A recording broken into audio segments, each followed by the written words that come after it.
Welcome to the Fire and Earth podcast with your hosts, Jason Mefford and Kathy Gruver. Fire and Earth, giving you the keys to unlock your limitless potential. Welcome to another episode of the Fire and Earth podcast. I'm your co-host, Jason Mefford. And I'm Kathy Gruver, and we are thrilled to have another amazing hypnotist and good friend of mine on the show today, all the way from the UK, Karl Smith. Welcome, Karl. Woo-hoo. Hello, folks. How are you? Good. Woo! Yay. Doing a little chair dance. So, Karl has not only an amazing program that he teaches, but he's got a pretty unique background as to how he got into hypnosis. As we all do, we have a history. But Karl, we're hoping you could share a little bit of your story and about overcoming and trauma and all sorts of stuff like that. So, go ahead and dive in, and then we'll have a bunch of questions for you. Yeah, cool. So, thanks very much, guys, for having us on. So, for the viewers, what I'm going to do is I'm going to take you through a journey of how the worst day of my life became the best day of my life. So, I'm from a small rural town in England on the east coast. I live closer to Holland. My family house is closer to Holland than it is London. That's how far I am on the east coast. And so it's quite a small rural town. Nothing much really going on there except for fishing and, the odd harbour thing that went on as a kid. Nothing really inspired me, and I always wanted to join the army.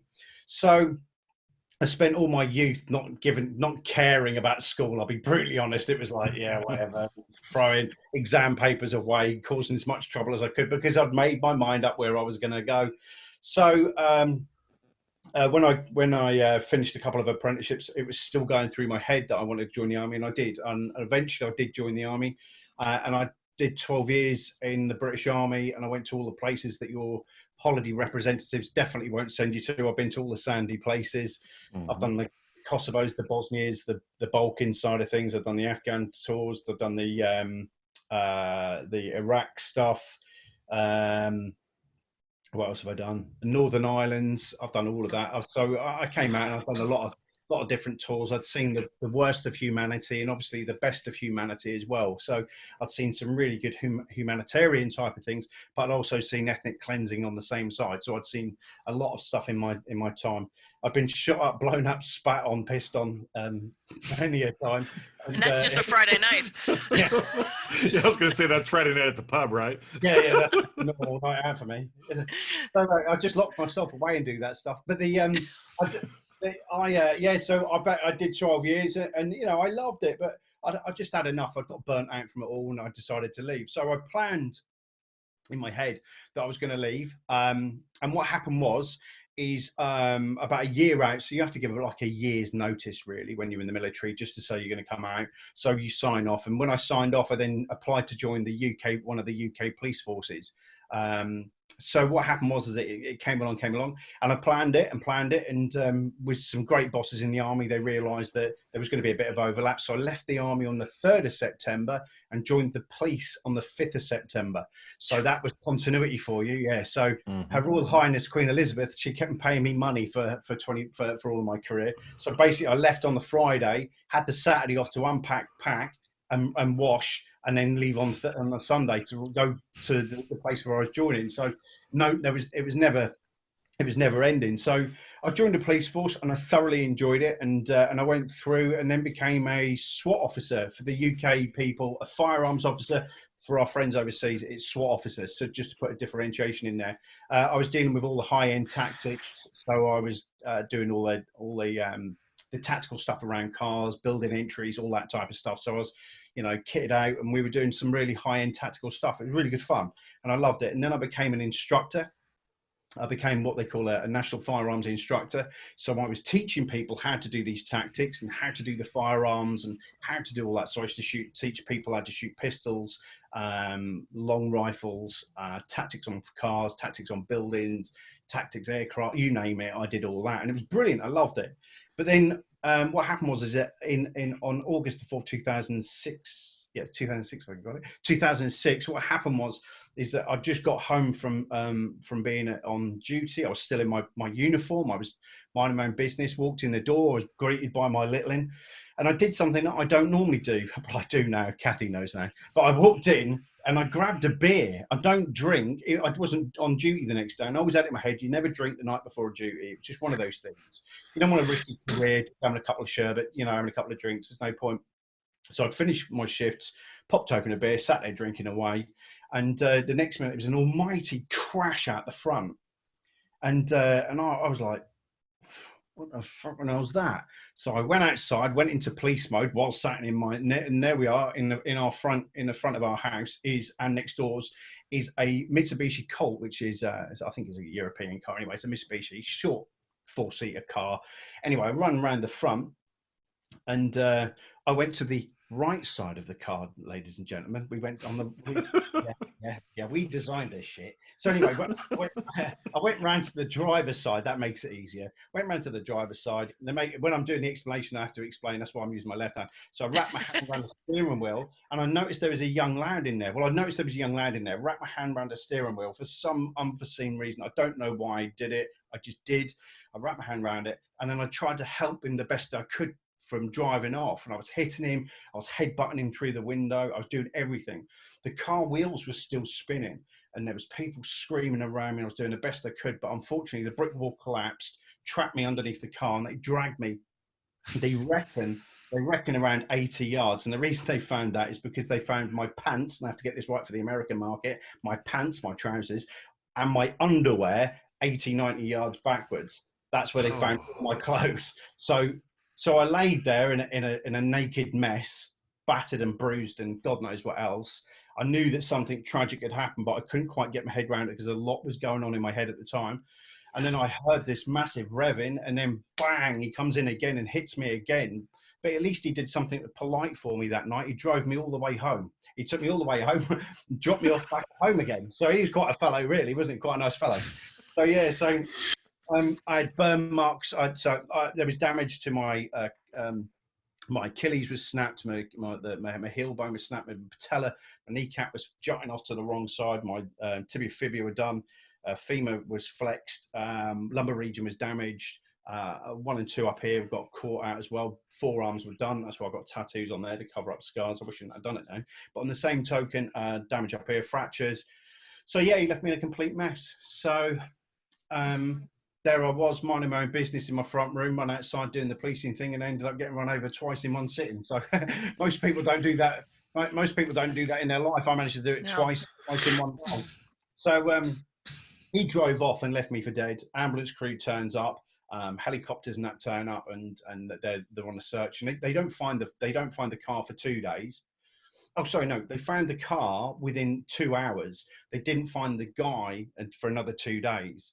And he was in like what we call a pillbox. He was hiding in what we used to have in the Second World War, big concrete turrets we have along the beachfront and all that lot. He was hidden in those, and yeah, they got him anyway. And the only good news I heard about it was that they flushed him out with a dog. So anyway, have some dinner. Anyway, not that I'm laughing about it because that'd be naughty. But anyway, so I started on the process of healing. So obviously, body was in plaster cast. Ended up coming out of hospital after a little bit of time. And they gave me what's called pregabalin and tramadol. Now in the UK, that's what we call it. I don't know what the US call. Is it tramadol over there as well? Tramadol. They gave me that for my back. That's lovely. That knocks me on my ass. I'm going to talk about that in a moment because it's an opiate-based drug that makes you addicted, and that comes up next. Oh well, no, tramadol's not an opiate. It's a narcotic, but not an opiate. At least what they gave me. Yeah. Yeah. Anyway, whatever it is, it's addictive. It was lovely. Yeah, it sends off your arteries. And what happened was that my physical pain was there. So they gave me the tramadol, the pregabalin, paracetamol, and all that type of stuff to try and calm that down. And then after a couple of months, they realised that I wanted more tramadol. I was eating tramadol like it was really going out of fashion, and like I was just spaced out on it all the time. I just absolutely caned on it. I was just literally just eating it. Tramadol and Jack Daniels were my coping mechanisms because I didn't know. So the police force I was with at the time got me some counselling. Let me ask you a question about that, Karl. So what was going through your head at that point? I mean, from an emotional standpoint, did you feel like you'd never get better? Did you have any emotion because you were covering it up with the meds? I mean, what was going through your mind at that point?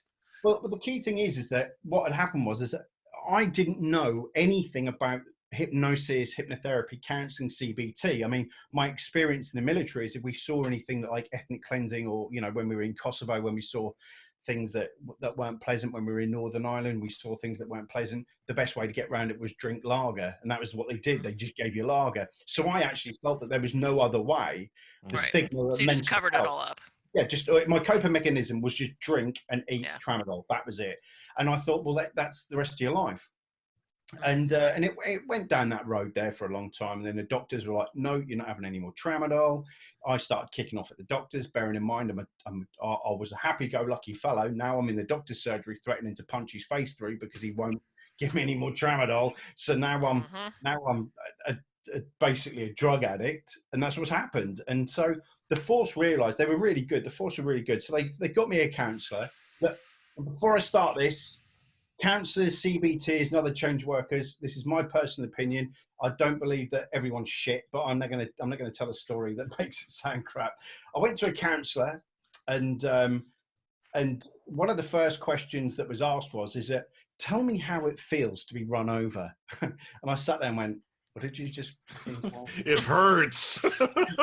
say? What did you just say to me? And he went, well, tell me what it feels like to be run over. And I got really angry. And he went, oh, so you've got lots of anger. And I went, look, excuse me, people, I'm not going to say it. I said, look, I'm not fucking angry about the car accident. I'm now fucking angry with you because you've just done something that didn't need to be done. It wasn't necessary for you to open like that. And so anyway, I had a blazing round with him, threatened to fill him in it. I threatened to give him some as well. And I was like, but now looking back, I was justified. I may have gone over the top, but I was justified in what I said, I believe, is that it was a poor performance from him. Anyway, they got rid of that one. And they went to CBT, cognitive behavioural therapy, or cognitive behavioural torture, whatever way you want to talk about it. So what happened was I just kept going around in circles. with that. And all I kept doing was getting worse and worse and worse. And then I just went, I'm not doing any of that. So I felt my life was over. I really did. I felt like I've been through the CBT, been through the counselling. Next stop really is jump off a big 300-foot bridge. So I went off and I wanted to go do that. So I drove off, drank a bottle of Jack Daniels and went to throw myself a bridge. But Kathy knows me well anyway. I'm that stupid that I couldn't even get over the bridge parapet due to the fact my jacket got caught. And the long story short is that two hands come over the top, and it was a serving police officer that'd seen me on CCTV trying to get over a bridge parapet, and anyone in England, if you look at the Orwell Bridge near Ipswich, that was when I was trying to go off. Good 4 foot, I think it's about 400-foot drop. It would have, anyway, I know that much. I'd have done more than twist my ankle. Anyway, so I got dragged over, a couple of cars turned up, and then they were like, Jesus, it's Karl. What the fuck is going on here? This is the happy-go-lucky Karl, and he's no. And anyway, so the job decided to up its ante and just help me out a little bit more because I didn't know where to go. I didn't know what to look at. And then a fellow police officer who was a hypnotist said, I'll intervene. Well, actually, I think the force said, can you go over and go see Karl? And the long story short is he came around and he talked to me about hypnosis. And like I mentioned at the very beginning, I'm from a seaside town. So the only thing that I had in my head was the stage hypnotist. You're going to start shitting square eggs, that type of stuff. and that's what I had in my head. And so he educated me. And said, no. Hypnosis is this. And I went, all right then, but I'm not sure about it because I'm come from a very alpha male background, very alpha, firearms, tactics, guns, all that type of stuff, and stiff upper lip, old boy, and all that type of stuff. Men don't talk about this shit, men don't talk about this. So anyway, I thought, well, he's a fellow police officer, let's give it a crack. And the first session it went well, but my resistance was still there. It was like, no, it didn't really work. But then he said, well, let's have a go next week then. And when he came over the second time, he really did get me. And when I mean he got me, it was like Mount Vesuvius being pulled and just going bang, the whole lot. Images, feelings, thoughts, emotions, things that I hadn't seen for decades, even from when I was a child, were coming up. I mean, I had a great, my parents were great, they loved this dearly. I got the old boot in the arse, who didn't as a kid, climbing up next door neighbours' trees and throwing apples at them. You're going to get a kick in the backside, aren't you? But, I would say quite a normal childhood. I had a great. And let me jump in and ask you about that because, you said there was resistance in your first session.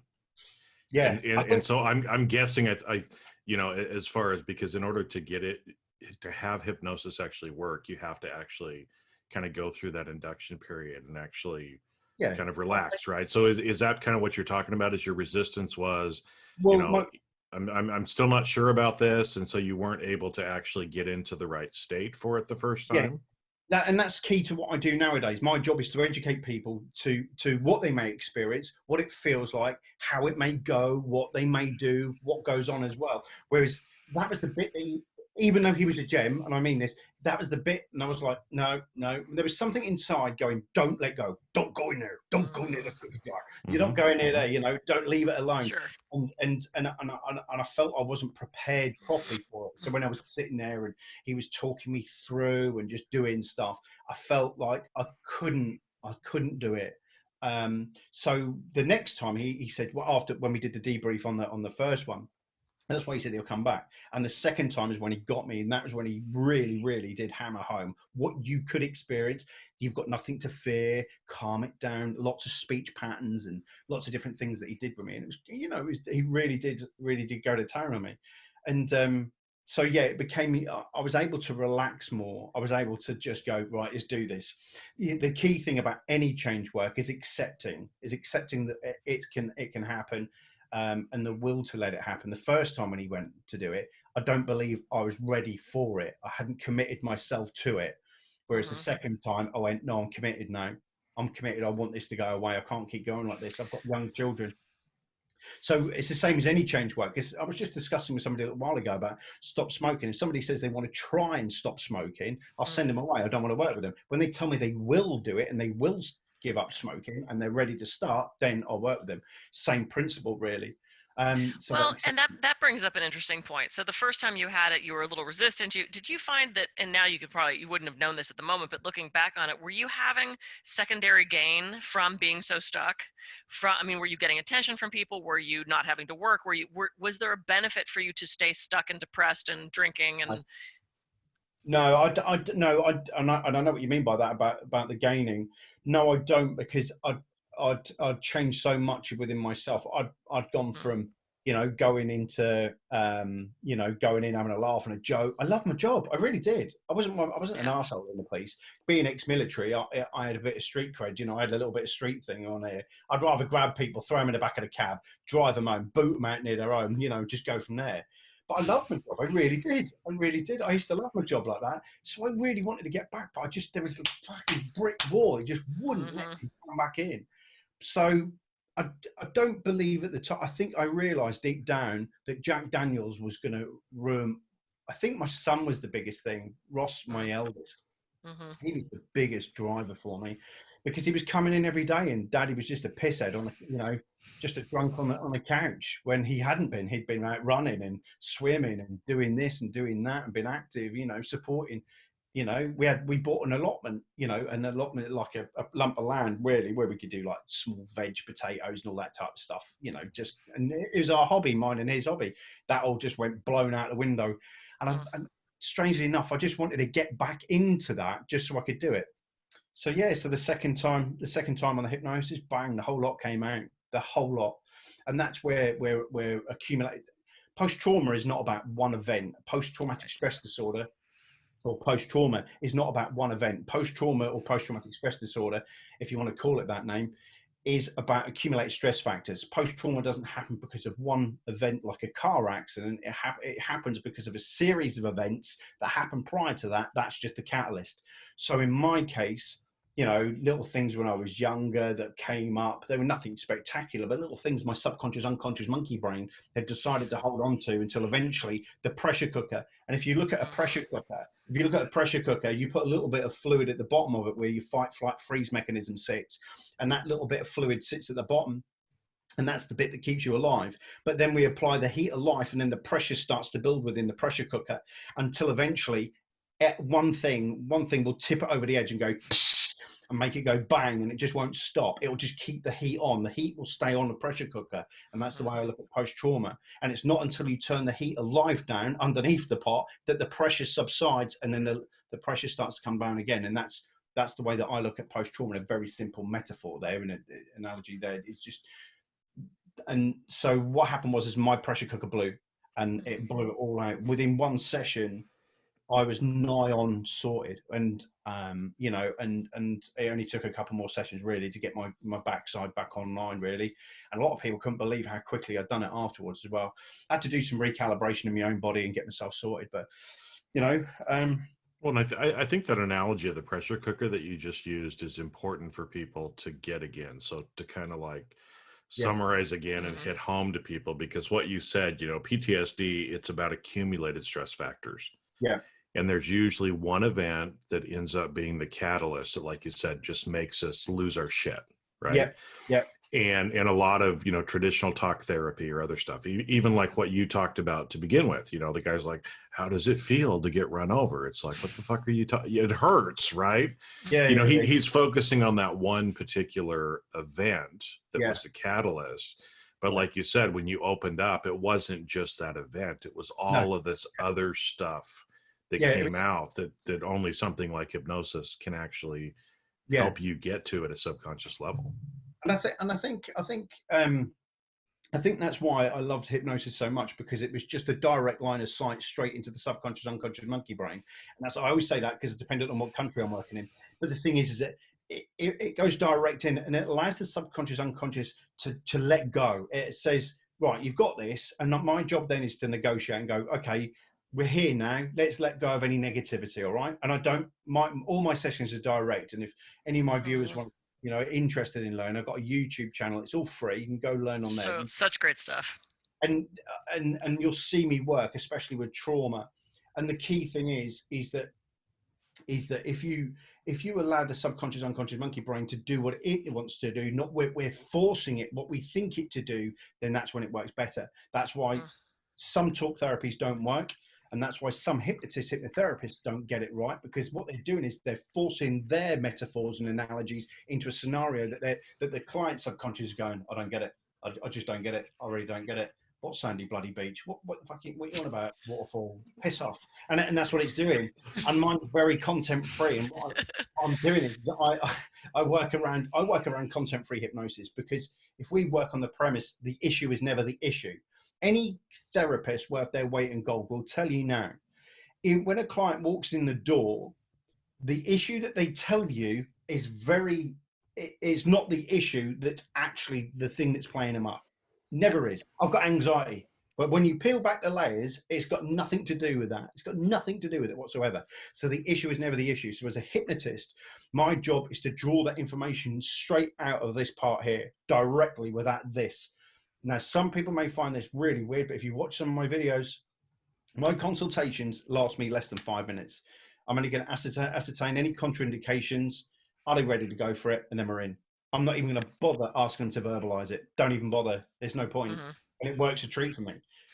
Well, and I've seen you do some demos where you just have the person, you know, like step into that light and just deal with the trauma, and you just say the trauma. You don't even have to name it. It's not the rape, it's not the childhood abuse, it's just the trauma, and whatever comes out in that. Because I've had the same thing with clients. They think it's a sugar addiction, and in reality it has nothing to do with a sugar addiction. It has to do with when they felt secure as a kid, their dad would bring them cake. So now they look at cake as this comforting thing that everything's okay. It's not about the sugar. It's about that comfort of everything's okay. And it's like, you kind of have to distill. I do a little more distilling down, but I know you dive right in and do it. And it's fabulous. So kinetic shift is just about, it deals with more than just trauma though, right? Kinetic shift, which is what you teach. Oh yeah, so I do teach all different realms of it. I teach content-free hypnosis, work with EMS, emergency services type stuff, because that's my background. And then also as well, I teach kinetic shift, which is nothing new. It's 7 modalities that have been brought together, and it's about the prestige, the way that it's delivered, because hypnosis is about prestige. A lot of people don't get this, is that they think that just because they're a hypnotist, they can just stand there and just whine away with a script and think all things going to happen. Hey, you're wrong. If you've been taught with scripts, you need to get away from them, because that's just garbage. But the thing is that my job is to show people how to get to that center point with hypnosis, and then using several techniques to then go straight in and rip it out, pull it out, drag it out, knew what they need to do. And that's why it's so effective, because I'm not listening to any cognition. I'm not listening to any verbalization of what they're going to tell me. And some people might go, oh my God, that's disgusting. You should listen to the client. Well, no, my clients come to me because they know they're going to get the doors blown off. If people want unicorns and lovely little elves at the bottom of their garden, they can go somewhere else. If somebody wants the doors blown off, they come see me. And that's the reason I project myself as the person who's very direct. I'm a direct hypnotist. And very bloody direct. And the thing is that people love that and people want that, and that's who I attract. Those who want to go, play with elves at the bottom of the garden, or good luck to you, brilliant. But on the same token, that's so people come to me for that. So when I'm teaching and when I'm delivering, it's a very direct form. It's a very, very direct. And kinetic shift and hypnosis are just different modalities and metaphors and models for me to use, really, to get in there. Yeah. And you're amazing. I mean, I've seen we were walking on Santa Monica Pier before trapeze or after trapeze? Before. I think it was before. And you just, you always have a shirt on, tends to be pink, that tells everybody you're a hypnotist. And so, of course, people are stopping you and going, I want to be a hypnotist. And you took this guy we recorded it. It was so brilliant. But yeah, he was gone in a matter of seconds. It was amazing. Yeah. It's on my YouTube channel. What you find with hypnosis is it's the pre-talk. It's got nothing to do with the induction. So as soon as they see this, three things are going to happen as soon as they see hypnotist on there. One is they're going to say, show me something now. The other is piss off, leave me alone, don't come near me. Or the third one is bugger off, and you watch them like a boomerang. I call them boomerangs. They're the ones in pubs and clubs that go like that. They go away, and then all of a sudden they grab it all the way back around there, like, and their little subconscious, unconscious monkey brains go, oh, please show me, please show me, please show me. But the cognitions go, no, don't do it. But they do. They come back and they're brilliant because they're cooked straight away. But wearing hypnotist t-shirts like this have built my career no end. And like that in Santa Monica, we were getting a coffee and a burrito or something. No, not a burrito. We were getting a pretzel, I think it was. Pretzel, yeah. I stood there like that. And that bloke went, oh, you're a hypnotist? Yeah, I'm going to hypnotize you. I went, well, come here then. Mm-hmm. So I just handed you the camera, my coffee, and the pretzel. Oh, that shit, I've got to drop this little monkey for what he's doing, really. And I just literally just did it there and then. And it's about the prestige. It's about the way you deliver it. And a lot of people say, well, I don't do stage hypnosis and I won't go near it and I won't do performance and I won't, and stage hypnotists just ruin it. Well, we have to look at that some of the most predominant stage hypnotists, are actually the most successful. And I would say that having that performance element and prestige element to your sessions is fundamental to being a successful hypnotist. I really do. Not unless you're like James Hazelrig and you love telling stories and brilliant like that. That's brilliant. But even still, he adds prestige to the way that he delivers it, the way that he's telling the story and the way he enunciates the words. That's still prestige. He may be doing it a different way to me, but the theatrics that come with it are very important. And that's what I like teaching people, that theatrical part that makes them make the client believe something fundamental has just happened. Yeah. Well, and we actually, we had James on the show talking about storytelling. So it's funny that you brought that up. Yeah, go ahead, Jason. Well, I was going to ask because I'm still learning. Okay. So obviously Kathy's and you are years ahead of me, but one of the things that you just said there was pre-talk, not induction. So can you, because again, what's kind of the difference? Because I know you said you kind of go in fast, right? And a lot of people, I've heard the term induction, you're walking downstairs and everything else, right? And so you're kind of relaxing. That's more kind of what induction is. Versus, I think what you're talking about is self-talk, or what's the difference? Help me understand. Hang on. How you? I'm in a Capricorn for a second. We've run out of time. So that's a very good question, Jason. I also want to hear about magnetic fingers because I know Karl based a lot of his career on that, and we've never talked about that. Why don't we let everyone go, and then we'll come back for another episode, and then we'll talk about all this good stuff because I want to keep having this conversation, but I don't want this to go way past what we're supposed to. Yeah, so it's kind of like you got to come back for the next episode, right? Like you got to come back for the next episode. Well, and I have to pee. It's really what it's about. I'm like, Karl makes me because I want to dig into this a little bit further and understand again for my own benefit as well, but also I think everybody else is going to find this really interesting to understand more how it works. On the next episode, what we'll talk about then is the five elements of the way that I teach and the way that your students can go away on the next episode and go put this into practice and be faster, more efficient and confident. Yay. Beautiful. All right, Karl, where can everybody find you? UKHypnosisAcademy.com. So UK Hypnosis Academy. There you go. So if you type in, if you go to my YouTube channel, it's UK Hypnosis Academy, and just subscribe on there with videos every day. Anything from street performance to amazing clinical, medical, post-trauma inductions, blah blah blah. I love the one on blah blah blah. It's really good. Okay, I'm Kathy Gruver. I can be reached at kathygruver.com. And I'm Jason Mefford. I can be reached at jasonmefford.com. So make sure and check out the future episode because we've got lots of good stuff with Karl coming up. See ya. See ya.